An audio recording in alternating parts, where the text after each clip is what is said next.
Greetings, urban farmers, gardeners, and healthy food visionaries. Farmer Greg here, and welcome to the 626th episode of the Urban Farm Podcast, where every day we work together to educate and inspire you to become part of your food revolution. Do you know that there are many ways to water your garden? You want to explore what they are? I've got a free guide just for Urban Farm Podcast listeners that explores my favorite methods. We start with my epic full-length class called Wickedly Smart Water Harvesting, where I share many of the ways you can find water in your yard. This class ends with a challenge to see how many water sources you can find on your property. Next, we'll dive into my favorite way to water my gardens. This method was introduced to me about a decade ago by my good friend and mentor, Scott Murray. It is water efficient, self-cleaning, and draws from what large farms have used for decades. We boil it down to the backyard gardener level just for you. Think you can guess what it is? The guide also comes with a full description and list of supplies you'll need to install your own fully functional watering system. Learn and harvest your free Water Your Garden guide at urbanfarmwater.com. Today on our podcast, we have someone who gets excited about sharing gardening stories. We're talking with returning guest Kevin Espiritu about epic garden growth. His business, Epic Gardening, began as a way for Kevin to present gardening information in a more modern, updated way to his friends and family. First came the website, followed by YouTube, a daily podcast, and finally his social media presence on Instagram and Facebook, which, by the way, is huge. Kevin is the author of Field Guide to Urban Gardening and his new book, Grow Bag Gardening, both from our friends at Quarto Publishing. Kevin, you've been on our podcast a couple of times now in episode 473, where we talked about small space urban gardens, and episode 480, where we talked about your Apocalypse Grow Survival Challenge. Two great episodes. So today, well, I am sure it's going to be epic. So welcome back to the show. Hey, thank you. Triple threat. We're on to number 3. Let's hope it's the best one yet. Hey, I'm in. Let's do it. So can you bring us up to speed on what's been happening since our last episode? Man, I think since the last one, which would have been that Apocalypse Grow Survival Challenge, that would have been before I moved to a new home. Oh, So nice. I think either it was before or maybe we were recapping it for the next year. But regardless, it's been quite a big change here. So I've got a new house here in San Diego. Went from about a 15 by 30 foot front yard garden to a 13,000 square foot bare lot, basically. Oh, nice. And have been trying to work on transforming that into an urban homestead, sort of a modern urban homestead approach. Wow, cool. So I walk up to the driveway. There's a house on the property, right? Yes, yeah. Great. So I walk up the driveway. What am I seeing? So well, let's go back first. What you were seeing would have been one loquat tree and one weird looking citrus tree, and then just wood chips, and then a small 950 square foot home. Oh, right. And that's it. And chain link fences everywhere. Now what you're going to see is an entire citrus hedge, and we can talk about that maybe. A grow bag garden, a raised bed garden in the front. We've got solar on the roof now. We've got rainwater capture. So I wouldn't say we're super far along. It's only been about 10 months since I've been living here, but we've put in a lot of work on trying to make this space way more sustainable and way more productive. Wow. So you bought it during COVID. Yeah, bought it in June, early June of the COVID year, 2020. Wow. What an exciting project. And I don't know if you've seen my front hedge, but the front of my house is 80 feet wide. There's a driveway and there's a citrus hedge. So it goes street, berm, citrus hedge. Tell me about yours. That's nice. Yeah, isn't it? Yeah, so I think it's such a smart idea. The way I approached mine is on the north side of my property, I already had an existing citrus. I still may remove that one because it's just been very poorly taken care of and I can actually fit more than one tree in the same spot.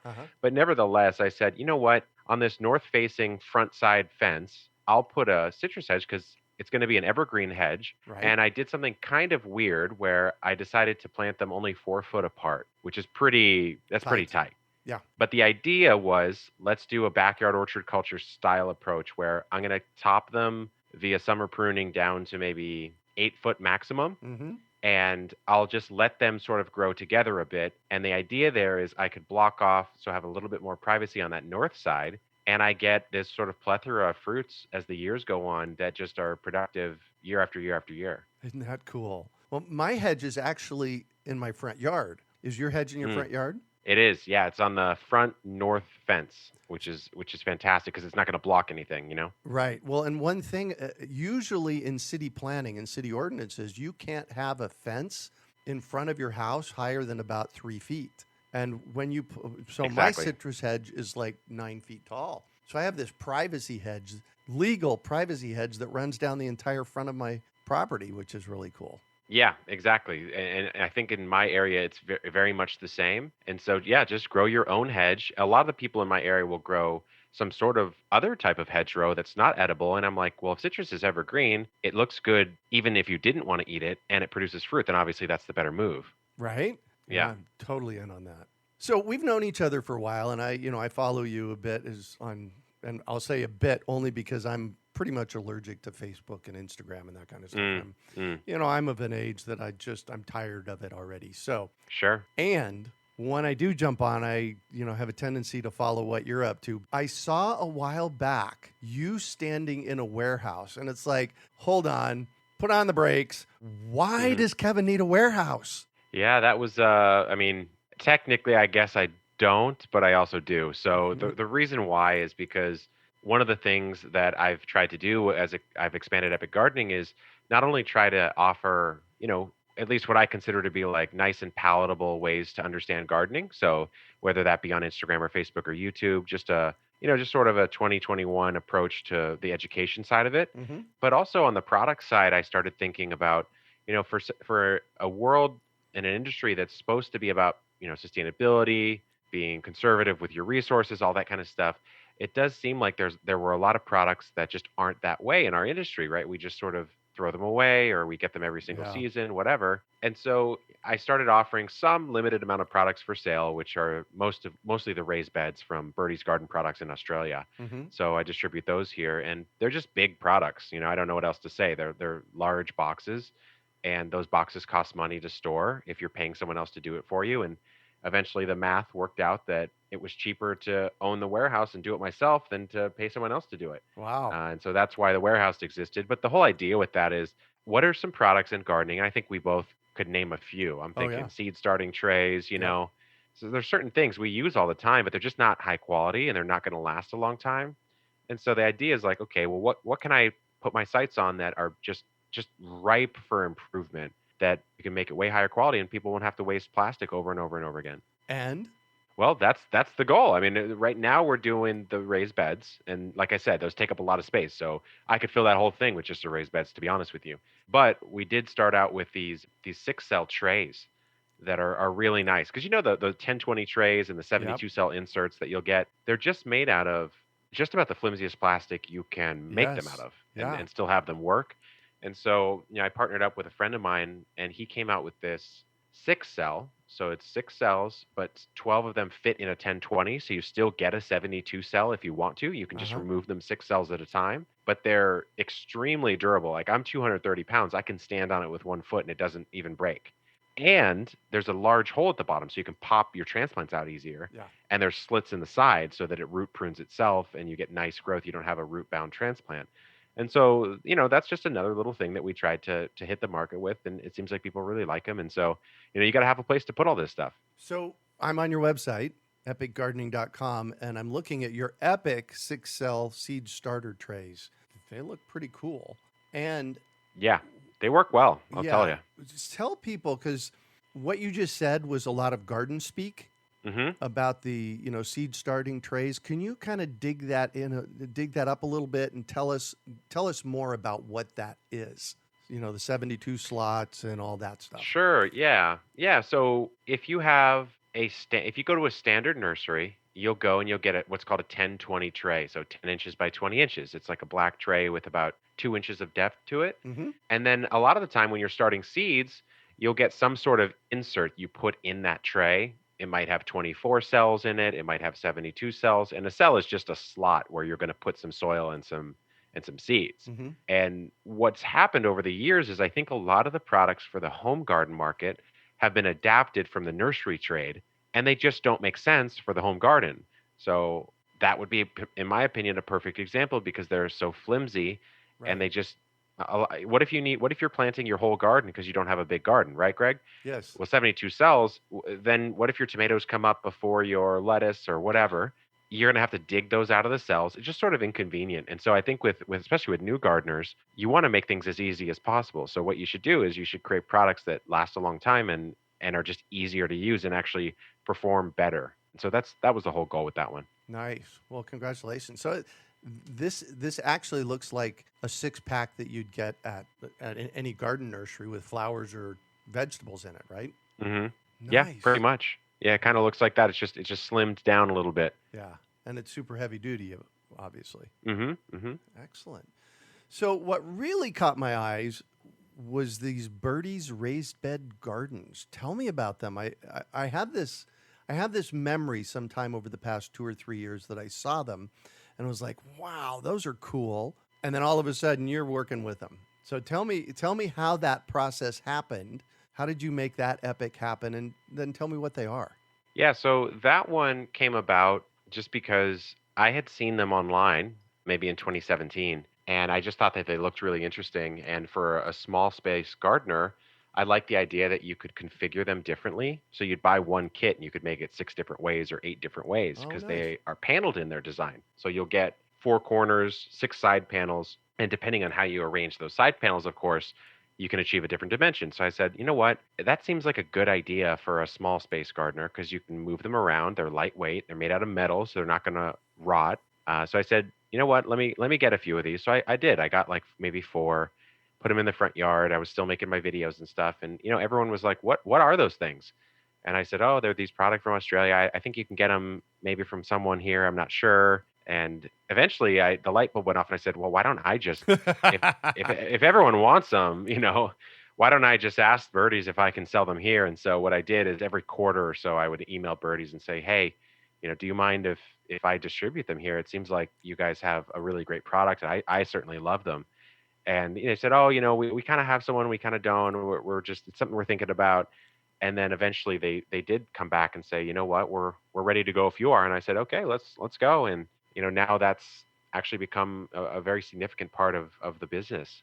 So it's been fantastic. I think it's just great to offer something that lasts a really, really, really long time, and you don't need any construction knowledge to put together. Yeah. So tell me what they are. What do they look like? How do you configure them? Yeah. Yeah, sure. So they're a corrugated galvanized steel. So kind of like what the side of like a stock tank would look like. Oh, right. Mm-hmm. So it's that corrugated design, so it makes them really strong, right? Because it's that wave pattern. And then we've put a powder coat of paint on top, so you get a little bit of extra protection. And then really besides that, it's just these metal panels. And so you'll put the corners on, you'll bolt the side panels to them, which are flat. And then, like I said, however you arrange those is how the design will be. But the cool part is they really just work. I mean, the small model is 15 inches tall, the tall model is 30 inches tall. Now, if you're building a raised bed out of wood that's 30 inches tall, it's just a lot of wood. Oh, yeah. And with the price of wood right now, it's just Oh, my quite gosh. expensive. Yeah. Like it'd be twice as much, maybe. Especially if you're making it out of a good wood, right? Like if you were doing Doug fir, that's a different story. But if you were doing redwood, well, good luck, and it's still going to rot at some point in time. So that's basically what they are. I personally, since I'm very tall, I like growing in a taller bed if I'm doing raised beds. Mm-hmm. And so having a 29, 30-inch tall raised bed for me is great because I barely have to bend over to work in that bed. Whereas on my in-ground garden, obviously I'm on my hands and knees and doing that, which is fantastic. That's great, but if you do want a little more accessible garden, it's great for that. Yeah. Well, and with the raised beds in the desert are kind of hard. You have to do a little bit more work.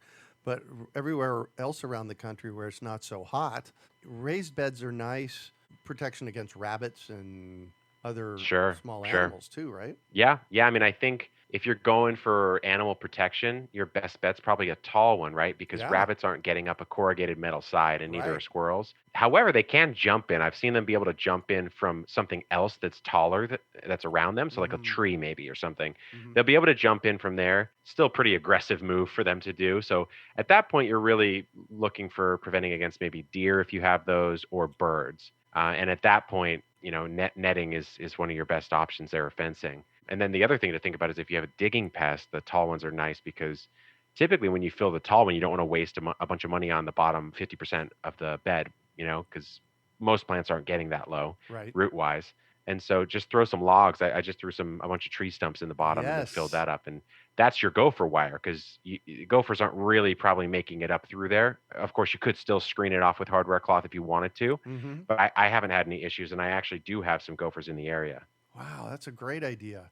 I've heard that people actually put gravel on the bottom of these beds too, just as a barrier for, a couple inches as a barrier. Sure. Yeah, that can work as well. I mean, you could do the classic landscape fabric wheat cloth type of thing Mm-hmm. too. But yeah, there's nothing wrong with some gravel. So these are just sides, no bottom. No bottom. Yeah. Yeah, yeah. I Cool. mean, what's nice is, let's say you don't have a digging pest problem. Well, what I would do is I would just put my 15-inch tall ones, we call those the original ones, on the ground, and they would connect directly to the soil. And so if something actually did want to penetrate deeper than the 15 inches, like a deep taprooted plant, well, it still could, and there's Right. no problem with that, So it's nice for that reason, and I just don't see the benefit, I guess, to having bottoms on them. Yeah. Well, and they ship better and they're lighter Yeah. and Yep. you're right. The plants connecting to the ground is always best, I think. When I love Yeah. I I love I that totally you agree. I love that you put the logs in as well. It's called hugel culture Yep. is the term for that. And what I've often suggested that people do with raised beds is fill the bottom half with woody mulch. Yep, that works too. You know, A lot of the times I'll do the logs first, and then I'll do like twigs and woody mulch and grass clippings and food scraps or whatever mhm. up until about the 50 or 60% mark, and then from there I'll do a custom soil mix and I'll fill it up with the good stuff from there on out. Cool. And I'm on your website looking at these. They're not expensive. From Yeah, I my. mean, I think compared to what they could be costing, like a competitor's pricing, Mm-hmm. it's actually not that expensive. Especially like even before COVID, Greg, when wood was more reasonably priced, I just built a fence, so I'm feeling the sting. I'll just say Oh, that right. much. Yeah. But even before then, they were sort of close to parity if you valued your time, right? Because you have to build the bed and go to the store and construct the actual wood. Yeah. And then if you take into account that, I mean, we've got some of these that are going 13 years strong with like very, very minimal corrosion on them, versus Wow. almost any wood bed at that point is going to be in a little bit rougher shape. Oh, So yeah. Exactly. yeah, I think they're at least at parity with a wooden bed. Of course, you have to like the style, right? You have to like what they look like, and that for some people just aren't as much of a fan of the metal. When I've actually used galvanized trash cans before for pots. Mm-hmm. You can Mm-hmm. get How a. did those work for you? Did they rust out on you after a while, or were they okay? Well, let me tell you, I have 4 of them on my back patio that I planted in 2004. Mm-hmm. That's what, 16 years ago? Yep. And finally, just last year, the rust is looking like, okay, I'm going to probably have to replace these soon.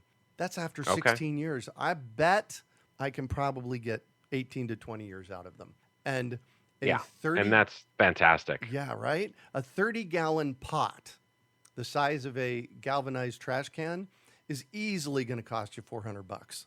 Oh yeah. For Oh a yeah. I clay mean one or that terracotta. Yeah. yeah, yeah, exactly. So $30 for a trash can is a pot, and I just drilled some holes in the bottom, and boom, we're good to go. Yeah. I mean, I think it depends on your goals, of course, right? Like I've always said, if you want to build your own beds, there's nothing wrong with that at all. I Right. actually, personally, I really like the look of wood. I love working Mm-hmm. with wood. I love building stuff. But for me, just take me as a case example, right? But pretend I'm not doing epic gardening. I had about 14 of those beds in my front yard before I moved to this new house, right? So if I was moving and I was doing wood, I'd have to deconstruct them and all this. All I did in that case was I just lifted them directly upwards, and the soil will actually shake out from them, All which right. is great. Mm-hmm. And you can either deconstruct them if you want to by taking them back to the panels, or if you are moving like a short distance, you can just put them in the back of a truck and stack them up and plop them back down, and your garden's good to go again as soon as you fill it up with soil. Nice, nice, nice. You seem pretty excited about these. Yeah, yeah. I mean, I try to, if I'm going to sell something, right, I try to have it be something that not only do I use profusely, but I really, really, really like, and it makes a lot of sense. Yeah. Yeah. Yeah. Well, cool. Well, thank you for bringing those to us. Where can people find out more information about the Birdies Raised Bed Gardens? Yeah, those are just at shop.epicgardening.com. So shop.epicgardening.com. Cool. They'll be right there, and we've got customer service and all that. So if anyone has any questions, they can just hit us up, and happy to help. Excellent. So you have a new book out called Grow Bag Gardening. Tell me hmm about it. Yeah, so that one kind of came about again, trying to come at the garden world a little bit different, I guess, and talk about just one method, right? Just instead of going over different topics or concepts, let's just look at one type of growing, these grow bags. You growing them at all, Greg, or no? I have in the past. Yeah, It's the low desert. You know, we yeah, get we get it'd be kind such of a rough. yeah. It's harder in the low desert to do hmm grow bag That's gardens. fair. That's fair.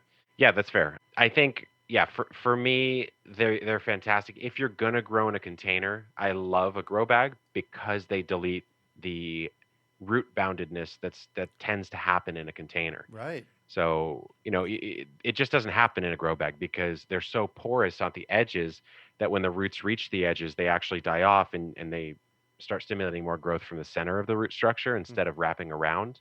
So you just get an overall healthier root structure, which is I'm here for that if I'm trying to garden, right? Oh yeah. And so that's fantastic. And then they're lightweight, they're easy. I mean, for me, it's a lot of it's just like, is it easy for a home gardener to get going with this? You know, and grow bags, in my view, they are. They're just a really easy thing to get started with. Yeah. Well, they're super simple. You buy it's a cloth base. Tell people what it is. I won't say. You tell people what it is. You wrote the book. Sure. Yeah. Yeah. I mean, a grow bag is basically a lightweight sort of woven fabric pot that can come in all different colors. Sometimes they'll have handles. It'll go from about a gallon in size to, I mean, I have one that's 100 gallons, but the most common size is probably anywhere from like 7 to 15 gallons. And you just fill it up with soil, pop your plants in, water it as you would a normal container, and you're good to go. But obviously, there are those benefits that I just teased a little bit, Yeah. Basically an instant garden. more or less. Yeah, more Yeah. or less. Cool. And this is brand new. It just came out this year. Uh-huh. Yeah, this one came out I think in it kept getting pushed back because of COVID, but it was something like April, I think. Nice. Yeah. Mhm. Grow bag gardening, the revolutionary way to grow bountiful vegetables, herbs, fruits, and flowers in lightweight, eco-friendly fabric pots. That's the title and the Mhm. subtitle. What is Yeah, quite in the title. yeah, right. In writing the book, what is a couple of key pieces that you can share with people? Well, I think the one I mentioned is probably the number one reason, which was the air pruning benefits is what that's called. Yeah. But I think one thing that's really cool with a lightweight pot that you can move pretty easily is you can do some creative stuff. Like if you have an area that needs extra pollination, for example, in your summer garden, you could just have a pollinator style bag where you put like, African blue basil or lavender or something like that, something that really brings in the bees. Move that to the area of the garden that also needs more pollination, and voila, you sort of have Oh, like a mobile pollinator, strategy right there, which is kind of cool. okay, Another okay, thing you could okay. think That's about, epic. That is epic. yeah, there you go. There you go. So, that's one idea that I think it's just marginally easier to move something that's very lightweight with handles than it is, like a big clay pot that you spent, like you said, a couple $100 on or something, Right. and you don't want to break it, which I've done. I mean, I've Oh gone to the yeah. store, bought a $100 pot, and then broken it in like the next few days, and Oh ouch. that didn't feel great. So, there's that. There's the idea of themed bags. So, a salsa bag where you do tomatoes, peppers, onions, and some some cilantro or something. You On the could front cover of the book. There you go. Yeah, Tomatoes and exactly. peppers. Yeah. You could do strawberry bags because there's a style of bag that I call, I think, the multi-pocket grow bag in there where you've got the top as any container would have, but then they've also cut in slits on the side, and those slits have little Oh. folds in them. So it's kind of like one of those like strawberry tumbler type of pots that you can get Mm-hmm. at the nursery, Uh-huh. but it's just way cheaper and it's made out of something lightweight again. So it's not heavy, it's easy to move, and I've done strawberries in those pretty successfully. What else is a good combination? Stir fry bag, so you could do like Asian vegetable bag. Just a lot of cool ideas for those. Yeah. Wow. Well, congratulations. I know it's always a epic process to go from, oh my gosh, I want to write this book to having it be published. And so just virtual high five to you, man. Hey, thank you. Yeah, certainly it's not my favorite type of thing to create content wise, but Right. when it's done, it does feel very good to be done with it and have it Right. out there in the world. Yeah, exactly. So we had you on episode 480 and we talked about the Apocalypse Grow Survival Challenge. And hmm if you want a deep cut into that, go listen to episode 480 because it's well, I'm going to use this word again. You do epics in the world. Hey, And I try. I sure try. yeah, well, and I've said for years, epic happens because somebody says so. Mm, And that's one of the things I really appreciate about you. It's like, let's just go do it, get her done. And let's do it. so give us a 2-minute synopsis of what that was and maybe what you've done since, what's happened since. Yeah, so that was the thesis there was like, hey, and this was when I was in my old house, right? So very small garden.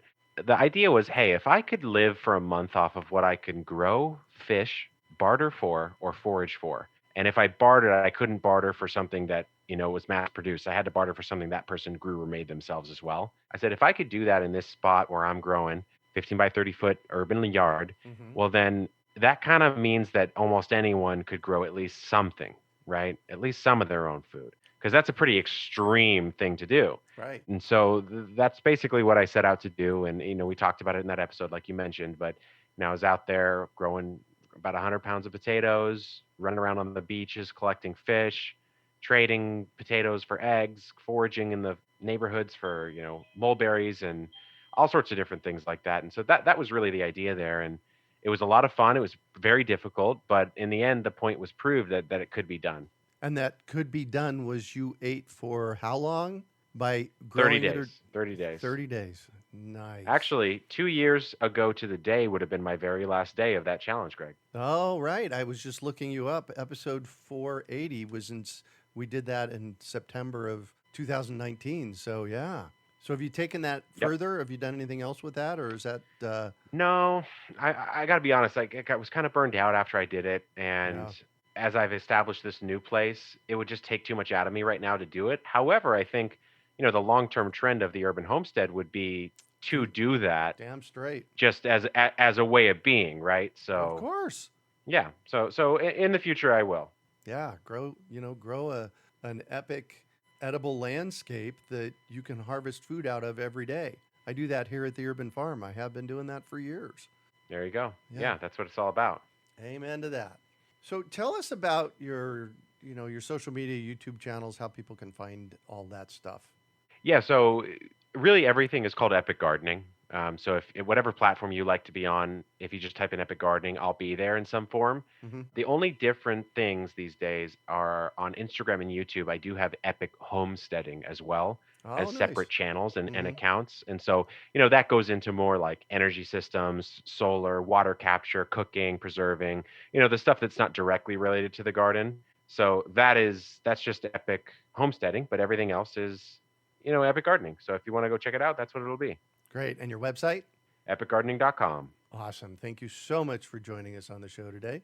Thanks, Greg. It's great to be back. Hope the third one was as good as the others. Oh my gosh, yes, absolutely. Well, you always bring great information, and that's really what the podcast and all your education is about, and all of my education is about, is like, how can we offer something that inspires people to go out and grow, right? Exactly. Yeah. Exactly what it's all about. Excellent, excellent. And you can also find show notes from today's podcast at urbanfarm.org/epic again. We hope you enjoyed today's episode of the Urban Farm Podcast. Remember to listen for tips, advice, and resources to help you on your journey with urban farming. You can find us on the web at urbanfarm.org or send us an email to podcast@urbanfarm.org. In the words of Vincent van Gogh, great things are done by a series of small things brought together. Be encouraged that with each lesson learned and skill developed, you are one step closer in the direction of your dreams.